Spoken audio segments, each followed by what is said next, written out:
Hello students, आज मैं question answer बतला रही हूँ।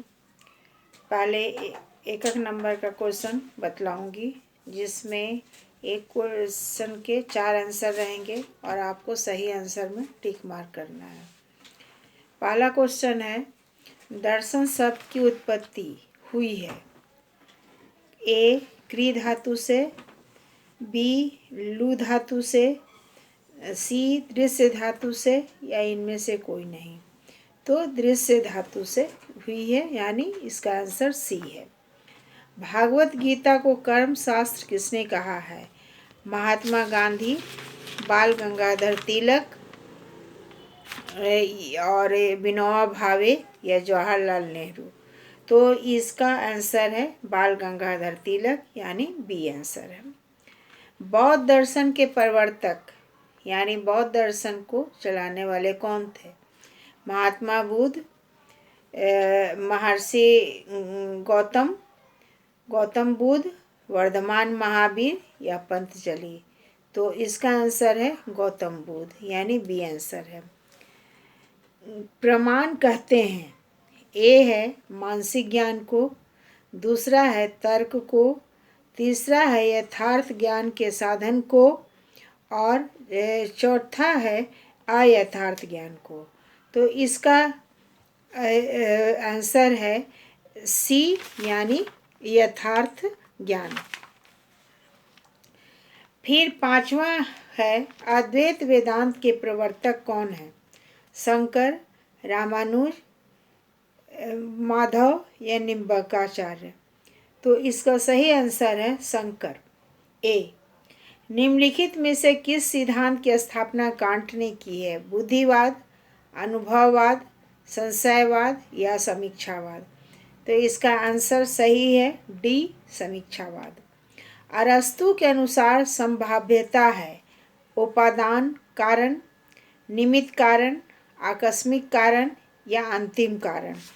तो इसका आंसर है सातवां का ए, यानी उपादान कारण। अब आ जाइए आठवां, प्रत्ययवाद के अनुसार परम सत्ता का स्वरूप क्या है? भौतिक है, चेतन है, तटस्थ है या इनमें से कोई नहीं। तो इसका आंसर बी, यानी चेतन है।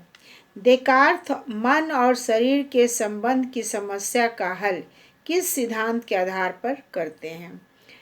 पहला है समानांतरवाद, दूसरा है पूर्व स्थापित सामंजस्यवाद, सी है अंतरक्रियावाद और चौथा है इनमें से कोई नहीं।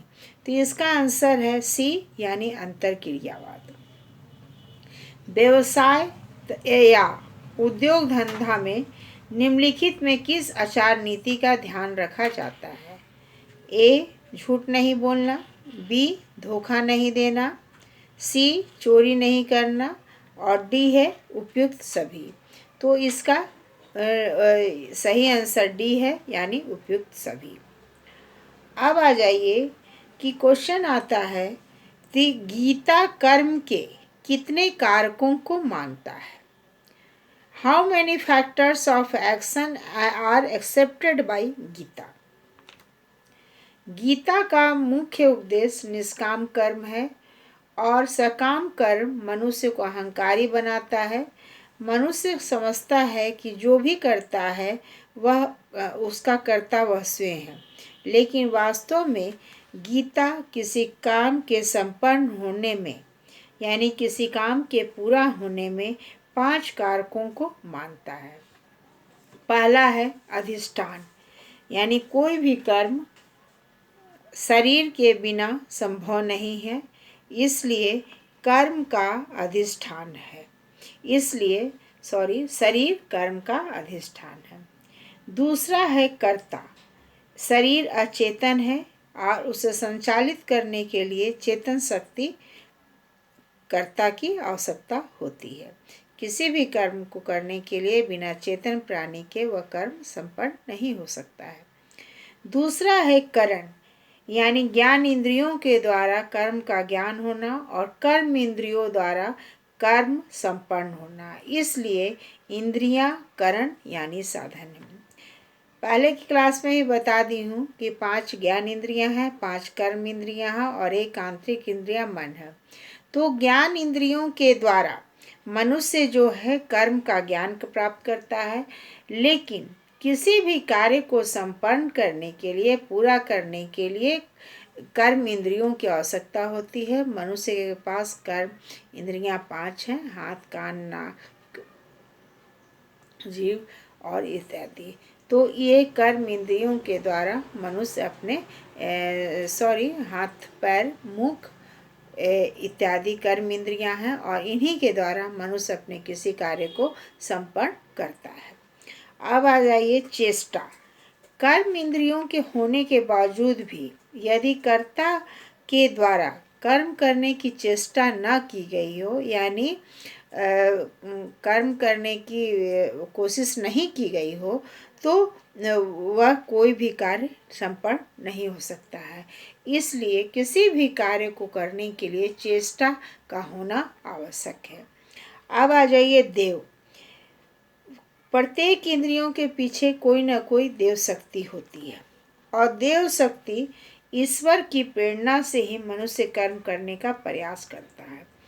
इसलिए मनुष्य जब कर्म करता है तो उसके प्रति देव शक्ति उसे प्रेरित करती है। इस प्रकार कर्म मात्र कर्ता द्वारा नहीं, बल्कि उपयुक्त जो 5 कार्य हमने बताया उसके द्वारा किसी भी कार्य का संपन्न होना होता है। अब दूसरा क्वेश्चन आ जाइए कि सांख्य दर्शन को द्वैतवादी दर्शन क्यों कहा जाता है।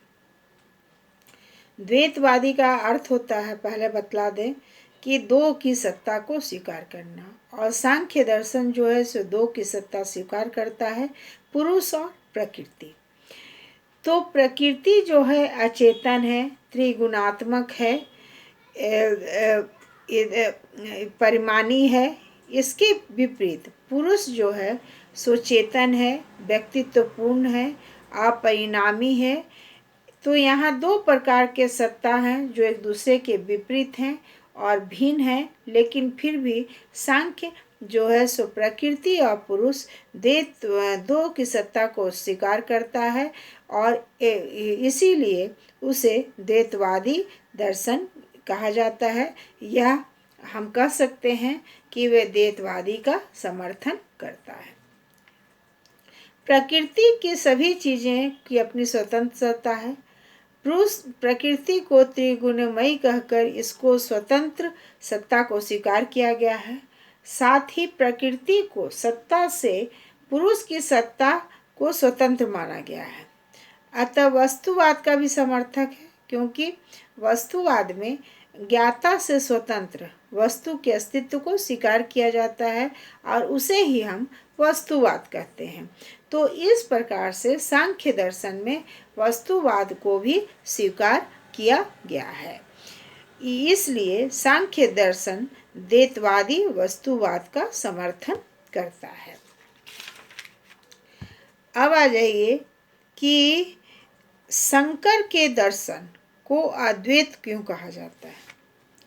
शंकर के दर्शन को एक तत्व कहने के मतलब है कि वो एक की सत्ता को स्वीकार करते हैं, तो उन्हें एक तत्व न कह के अद्वैतवादी क्यों कहा जाता है।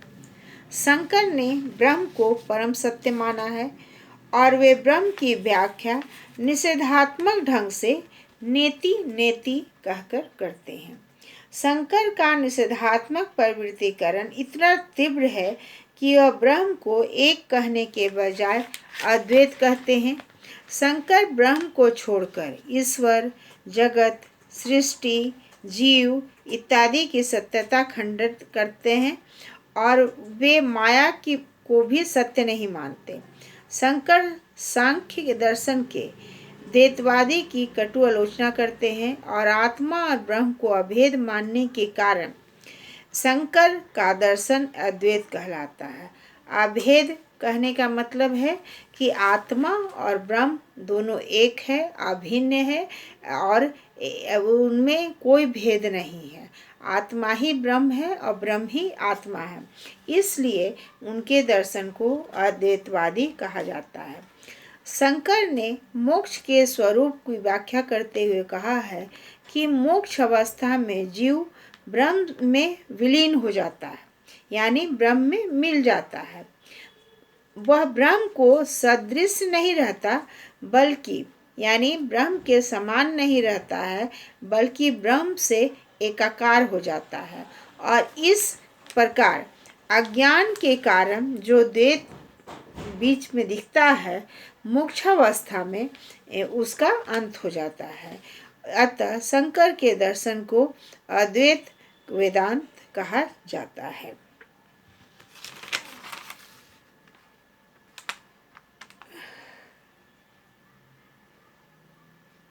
अब आ जाइए कि मन और शरीर के बीच के संबंध की व्याख्या लाइबनिज ने किस प्रकार से की है। तो ऐसे तो मैं पहले भी इसको बतला चुकी हूँ, लेकिन ये क्वेश्चन अगर आएगा तो आप किस प्रकार से लिखिएगा उसके विषय में मैं बतला देती हूँ। लाइबनिज जो है सो जड़ और चेतन के द्वैत को समझाने समस्या का समाधान चिदनु के पूर्व स्थापित सामंजस्य के आधार पर करता है।